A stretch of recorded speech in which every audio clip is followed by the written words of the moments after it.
시청자 여러분 안녕하십니까?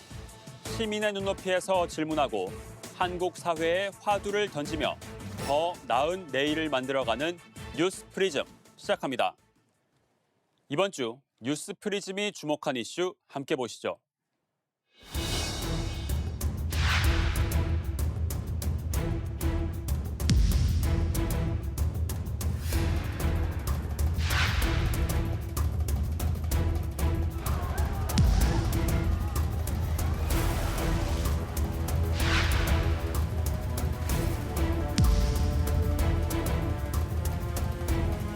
전 세계 시장에 선보이고 사랑받고 싶은 욕심을 가지고 만들었지만 사실 이 정도로 전 세계가 다 같이 좋아해 줄 거란 예상은 못했었기 때문에 놀랍기도 하고 신기하기도 하고 가끔 좀 얼떨떨하기도 한 그런 상황입니다.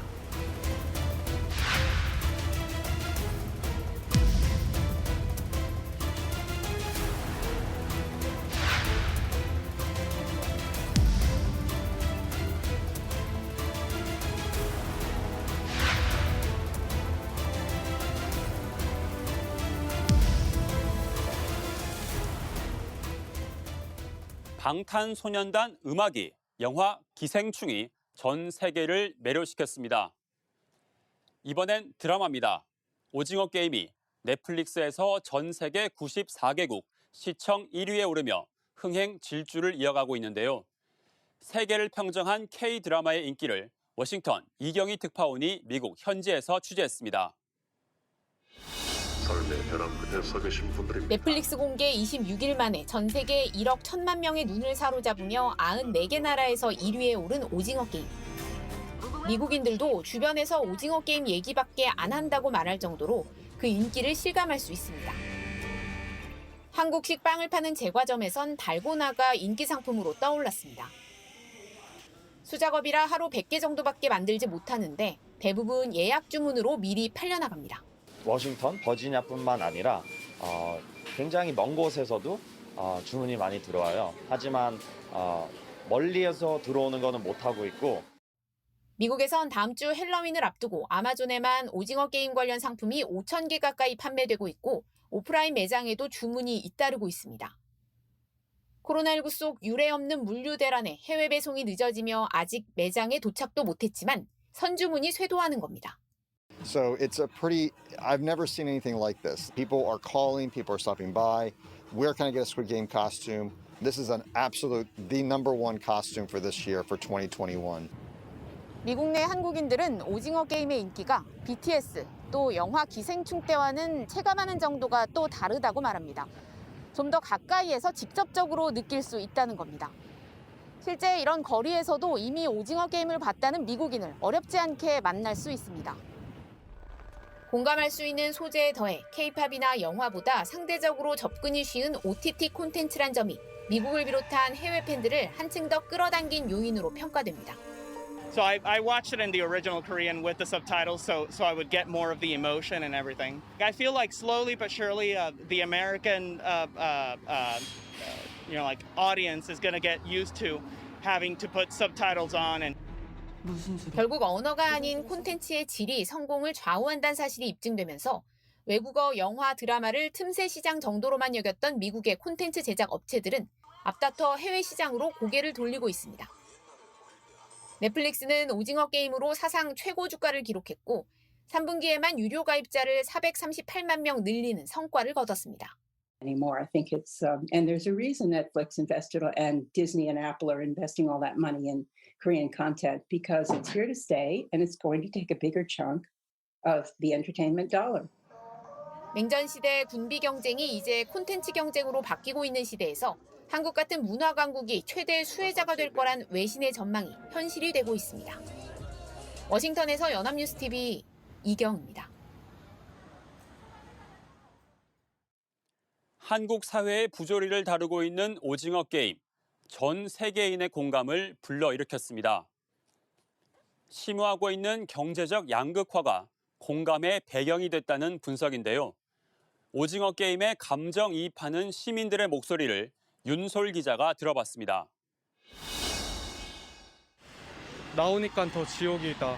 네, 이걸 보면서 어떻게 보면은 지금 한국 사회의 그런 모습을 좀 잘 표현한 것 같은.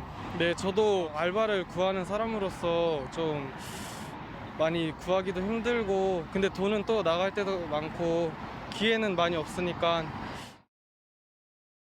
그러니까 예전에는 열심히 살면 내가 좀 더 다 잘 살 수 있다는 그런 생각을 했었는데, 이제 가면 갈수록 이제 계속 못 사는 사람들은 열심히 살아도 거기에 그냥 계속 이렇게 머물러 있을 수밖에 없는 그런 현실을 잘 반영을 해준 것 같아서.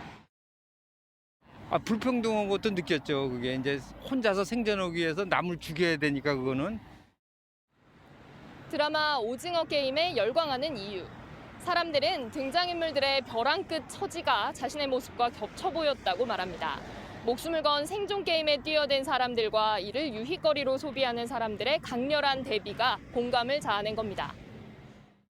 지난 10년 동안 한국의 불평등 정도는 악화돼 왔습니다. 상위 10%와 하위 10%의 총소득을 비교한 소득 10분위 배율이 30배 이상으로 올라섰고, 특히 코로나19로 임금 노동자와 자영업자 등의 소득이 떨어지면서 상황은 더 나빠졌습니다. 단지 우리나라만의 이야기는 아닙니다. 1980년대를 기점으로 해서 전 세계적으로 불평등이 심화되고 있는 추세거든요. 더불어서 빈곤층의 비율이 높아지고 있어요. 유럽 같은 경우도 복지국가로서 보여줬던 상당한 성과가 80년부터 계속 훼손되고 있는 거죠. 지극히 한국적인 오징어 게임이 세계인을 사로잡은 배경에는 전 세계적인 불평등 현상이 있다는 분석입니다. 오징어 게임은 세계가 직면하고 있는 문제를 상징적인 그런 환경에 잘 녹아들게 표현을 하고 있는데요. 마치 로또를 맞듯이 그런 부채를 일거에 사라지게 해줄 수 있는 그런 것들이 오징어 게임을 원하는 그런 모습으로 설득력 있게 다가오는 겁니다. 외신들은 오징어 게임이 계급 격차를 다루면서 상업성까지 잡은 영화 기생충과 같다는 해석도 내놨습니다. 불평등을 다룬 한국의 작품들이 연이어 글로벌 히트를 치면서 우리 사회가 나아가야 할 방향에 대한 함의를 주고 있습니다. 연합뉴스TV 윤소리입니다. 요즘 오징어 게임 안 보면 대화에 끼기가 힘들 정도입니다. 경제적으로 벼랑 끝에 몰린 이들이 상금 456억 원이 걸린 게임에 참가해 최후의 1인이 남을 때까지 겨룬다는 내용인데요. 목숨 걸고 하는 게 어릴 적 하던 무궁화 꽃이 피었습니다. 달고나 뽑기, 구슬치기 등이라는 게 재미있는 설정입니다. 이 오징어 게임은 전형적인 데스게임 장르 규칙을 따르고 있습니다. 특수한 경기에 참가한 이들이 극한 상황으로 빠져 들어가는 모습을 보여주는데요. 무인도에서 학생들끼리 서로의 목숨을 빼앗는 영화 배틀 로얄, 독재국가 파냄이 체제 유지를 위해 만든 생존 경쟁을 다룬 영화 헝거 게임 같이 비슷한 콘텐츠가 이미 성공한 바 있습니다. 차이가 있다면 앞선 두 영화와 달리 오징어 게임은 중도 포기가 가능하다는 설정인데요. 너의 선택으로 이곳에 들어왔다는 걸 주최 측은 끊임없이 강조합니다. 시청자분들도 실제 초대장을 받았다고 한번 상상해 보십시오. 달고나 뽑기에만 실패해도 목숨을 잃지만 살아남으면 수백억 원을 챙길 수 있는 게임. 만약 현실이 게임보다 더 지독하다면 참가하지 않을까요? 그렇다면 그 결정이 온전히 자유의지라고 할 수 있을까요? 게임 진행이 공정하다는 점도 주최 측은 언급하지만 그 와중에도 관리자와 결탁하거나 편법을 쓰는 사람이 존재합니다. 또 대개의 결과는 운으로 결정됩니다. 최근 공정을 요구하는 목소리가 높지만 실제 우리 사회가 공정하다고 느끼는 사람은 많지 않은데요. 오징어 게임이 담고 있는 여러 사회 비판적 메시지, 또 그와 겹쳐 보이는 현실에 많은 시청자가 공감한 것 같습니다. 일부 부작용도 있습니다. 온라인에서 원작을 변주하는 놀이로 소비되다 보니 이 청소년 관람 불가 등급인데도 2차 콘텐츠가 무분별하게 노출되고 있다는 점입니다. 국내는 물론 미국과 유럽 학교에서도 아이들이 오징어 게임의 폭력성을 모방하지 못하게 경계령이 내려졌습니다. 넷플릭스에서 뜬 한국 콘텐츠에는 공통점이 있습니다. 모두 자극적인 소재입니다. 극한 상황에서 인간의 본성을 들여다본다는 건데요.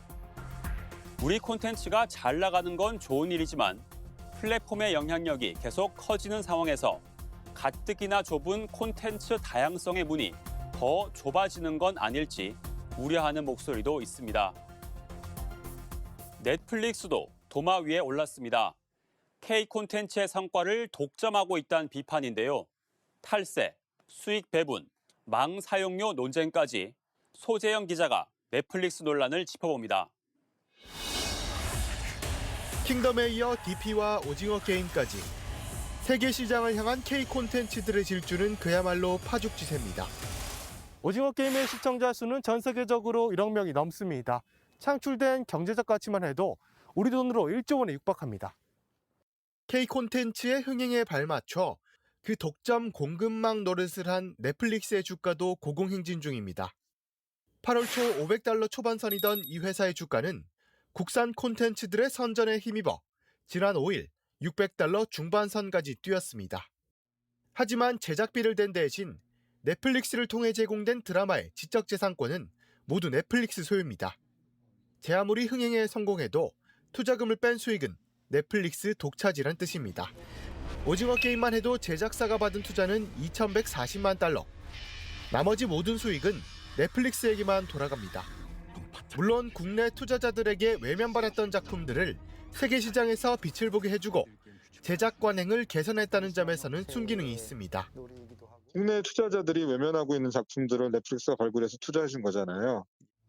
하지만 이미 영화, 드라마 등으로 입증된 K 콘텐츠의 역량이 거대 글로벌 플랫폼에 종속된다는 우려가 동시에 나옵니다. 2, 3차 판권을 다 갖고 가는 형태로 가게 되니까 이게 장기화되면 우리가 예속되는 형태로 갖고 가게 된 거죠. 한국에서 돈을 벌어도 세금을 제대로 내지 않는다는 의혹에서도 자유롭지 않습니다. 지난해 넷플릭스의 국내 매출은 4,100억여 원. 이 가운데 3,200억여 원이 미국 본사로 들어갔고 국내에 낸 법인세는 21억 원이었습니다. 세무조사를 받아 800억 원가량이 추징되기도 했습니다. 데이터 사용량이 엄청나다 보니 통신사들과는 망 사용료 분쟁도 진행 중인데 넷플릭스는 모든 콘텐츠 업체들이 망에 부담 없이 접근해야 한다는 이른바 망 중립성을 무기로 내세웁니다. 균등한 기회를 주고자 하는 것이지 독과점적 힘을 가지고 있는 그런 플랫폼이 자기 마음대로 그 망의 대부분을 돈을 주지 않고 쓰라는 용도로 나온 이론이 아닙니다. 넷플릭스가 국내 콘텐츠 발전을 자극하는 매개인지 콘텐츠 산업을 먹어치우는 황소개구리인지는 논란이 계속될 수밖에 없습니다. 연합뉴스TV 소재형입니다. 오징어 게임 열풍이 불면서 깐부라는 말이 유명해졌습니다. 구슬치기, 딱지치기를 할 때 같은 편을 의미하는 말인데요. 이 정치권에서도 깐부냐 아니냐를 논할 만큼 유행어가 됐는데 긍정적 의미의 연대가 아니라 네 편 내 편을 가르는 데 인용된다면 드라마의 비판의식이 무색해질 겁니다. 오징어 게임에는 깍두기도 나옵니다. 몸이 약한 친구나 나이 어린 동생을 놀이에 끼워줄 때 깍두기로 정해서 조금 못해도 봐주는 게 우리의 문화입니다. 코로나로 삶이 피폐해지고 양극화는 더 심해지고 있습니다. 어른이 되어 피 튀기는 사회의 한 복판에 선 우리들. 주위를 둘러보고 약자를 조금 더 배려하는 것. 이 오징어 게임이 전하고 있는 또 다른 메시지가 아닐까 싶습니다.